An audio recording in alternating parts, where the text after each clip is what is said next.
Hi, my name's Phil. I like talking about politics. And as we start to see the potential beginnings of a full-blown civil war within the Tory party, I'm a little bit torn on how I view discipline within it.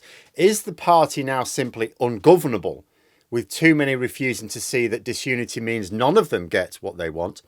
Or is it simply the case that the defence of their extreme Brexit has meant that they can only appoint weak leaders who refuse to accept reality?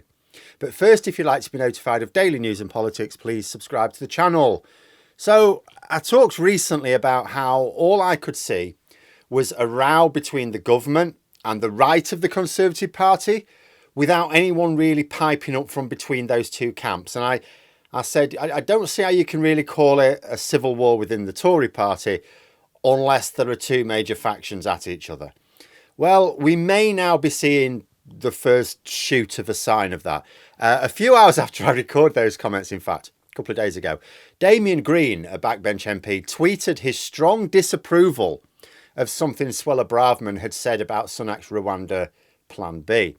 Green said, "Giving the states the explicit power to override every legal constraint is what Putin and Xi would do. We absolutely cannot go there." And this is important. Before I get onto sort of my point about the discipline within the Tory party, consider what the far right are proposing, indeed demanding. They are demanding the abolition of all human rights laws in the UK, both domestic and international. Such a path does not just lead to international isolation, as we've seen when other countries have had a crack at it, but it would mean that the government, just like in Russia, would be able to arrest a political opponent, or indeed anyone they believe is a political opponent, dispatch them to Rwanda, and no court could do anything about it. And for those who read what Braverman's brigade are saying and thinking, I approve of that because they're going to send the asylum seekers there. Okay, what when they start sending other people there? What they start sending you there? Consider this. We know that Labour are coming to power. Whatever the Tories do now, they're not going to stop that. The Labour Party would have to self-destruct spectacularly to cock this up now. And despite the talk of the rebellion this week, notice that those people who took part in it were still supporting Starmer and supporting the idea of a Labour government. It's not an attack on the leader. It's an attack on one policy that doesn't even mean anything. Despite the best efforts of the Tory enablers on the hard left, I don't really see Labour self-destructing. Now imagine that a Labour government was plodding along and then suddenly felt that an emerging Tory leader might challenge them. Well, this proposal of the Tories would give that Labour government the legal right to have that Tory leader arrested and deported permanently. Send them to Ascension Island or something. No court would have anything to say about it. They wouldn't be allowed. Would they still be in favour of that? The shoe's on the other foot, if they start to realise actually that this power can be used by a government they don't approve of to use on people that they do approve of. Because the thing about laws is they sort of exist to give everyone an even footing. It doesn't always work. But the idea of laws is to empower everyone without fear or favour.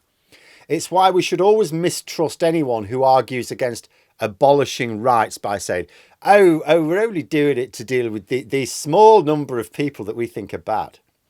No. The far right are not committing all of this time, money and energy to send 200 people to Rwanda. They're doing it to make slaves of 68 million people here. And there are some Tory MPs who see that and do not want to see it happen. The question is, why is it happening? Shouldn't it be incredibly simple for a Conservative leader to say, no, this party respects the rule of law. Indeed, it is this party who determined that respect for the rule of law was a fundamental British value just a few years ago.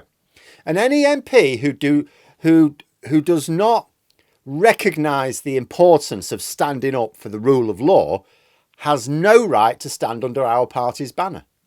I've said before that Sunak should have isolated the ringleader rebels, if you like, by removing the whip when they stepped badly out of line. Now, to be clear, I don't just mean disagreeing with a policy. Specific examples. When Sunak told his MPs not to undermine the Privileges Committee, The moment one of them did, he should have removed the whip.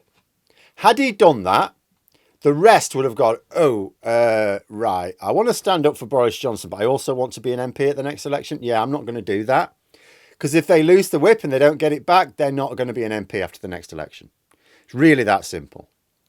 You know, he could have done the same thing here as well. Obviously, it's a little late because the rot has spread too much. Because he didn't do it with the first people that stepped out of line, there's now been like a bit of an influx. Removing the whip from like 2 or 3 loose cannons to keep the rest focused on the bigger picture, that's one thing. Actually makes you look like a strong leader, would get public approval. Brilliant. But now he might have to do it with like 30 at this point. Even Boris Johnson didn't go that far. So now Sunak's completely lost control of the situation because he was weak. Which triggered a question in my own head. Is the Tory party just impossible to lead now? Or does it just seem that way because they're promoting weak leaders? Because I don't really know which is it. It is. The fact of the matter is that all of their leaders during their current period of government have been weak. So it's really hard to tell the difference. We haven't got a control group. We haven't got that control group where they had a strong leader to compare. Cameron was too weak to face down the ERG. Wasn't difficult. He had the easiest job of all. MPs were worried that UKIP would cost them seats at the election. This wasn't the case. And offering the referendum, did that take the sting out of the UKIP vote? No, they got a record share of that vote in the general election. If anything, they boosted UKIP by treating their policies as serious. Taking that position did nothing for the Tories. In fact, it screwed them over for a very long time, to say nothing of the country, which is more important. You know, at this point, there are 2 potential paths for the Conservative Party now over the next few years. The first is that they will remain unelectable until they decide to face up to reality, which will mean properly distancing themselves from at least the more extreme aspects of Brexit, if not the entire concept. Now, if this happens, then the intervening time will have just been a huge waste and a blot on their history. The second possible path is that they regain power before this transformation has taken place. Labour mess it up somehow, and the Tories then pick up where they left off because they never went through that transformation. So they're pretty much in the state they are now, only with renewed power. A large block of the Tory party want human rights laws abolished, or if that's not possible, for the government at least to be exempt from court action when they break such laws. Now, we know where this leads. We've seen it enough times in relatively recent history. We know what enabling acts do, which is what Braverman and her ilk are calling for. We know what happens, including it's not just like small, emerging, developing nations. It's happened with very powerful, advanced nations. Nobody is immune. Neither path is good for the Conservatives. The second is really bad for the country as well. But, for the Conservatives, I think most of them will see that. So why aren't they doing anything about it? In 2019, I sometimes would ask, well, why aren't the moderates standing up here? And I suppose that the reason was because they feared the electoral consequences. They knew the ERG were basically political vandals. They knew the ERG weren't really Conservatives. They weren't part of the Conservative Party. They had no loyalty to the party. They were infiltrators, and they would quite happily see the party utterly destroyed to get what they wanted. So they sort of felt, right, we need to have this show of unity. So they remained silent through fear of losing their seats or their party losing power. But that reasoning doesn't hold anymore, does it? Because they're not just facing electoral loss, but electoral oblivion. Of all the polls out this week, if I pick the one that was most favourable to the Tories, it would put them on 104 seats were there to be an election tomorrow. What's the point of remaining silent at this point? Like, what is the point? Because disunity will hurt you in the election. Mate, look at the polls. It's not like they can say, well, it could be worse. What is the difference between winning 100 seats and 60?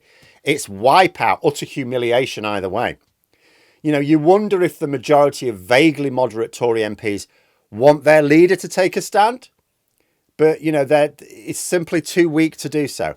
And I don't just mean Sunak in this case. There were the times when you got the impression that these MPs wanted Boris Johnson to do likewise, Theresa May to do likewise, certainly David Cameron to do likewise. Boris Johnson, for example, famously afraid of confrontation, according to those who've worked with him. So that was never going to happen. And I don't think it's a coincidence that the Tory leaders of the past generation have been so weak. Indeed, I think it's deliberate. You can see how the right of the party, those who aren't completely deluded, those who sort of understand reality, are aware that they don't really appeal to the masses. They publicly insist they speak for the majority, but they don't, and they know that. Jacob Rees-Mogg, for example, this week suggested that Braverman was speaking for the 2019 Conservative voters, and why doesn't Rishi Sunak? But a poll out this week found that more Conservative voters thought that Sunak was right to sack her than wrong. More Leave voters supported the sacking than opposed it. The support for her sacking was much greater amongst the general population as well, of course. So when things are going badly, they sort of know, the thinking ones sort of know, they need a leader who can appeal to swing voters, but they want someone over whom they've got control. So how do you get control over someone who doesn't really agree with your ideas? Because if they're in tune with the general public, the swing voters, they're not really in tune with you. Well, the easiest way is to get someone who will attempt to appease political vandals in the party rather than face them down. And this could explain things. The only one who seemed to break this mould was Liz Truss, really, which was potentially a combination of two types of thinking. The first was the obvious one, the first one we sort of said at the time, that she was expected to explode and then Johnson could re-emerge. That was why Boris Johnson supporters backed Liz Truss, because they thought, do you know what, she's so mental, she'll be gone in no time and then Boris Johnson can come back. That was the thinking of his allies, but it was short-sighted thinking, because Johnson was being investigated for lies in Parliament. We know how that turned out, but even at the time, it was quite clear there was a very good chance that was how it was going to turn out, with a hefty suspension, right? So it looked like Johnson's time was over, come what may. So what about a second line of thinking in backing Truss? May have been an acceptance that winning the following election was going to be a tough ask.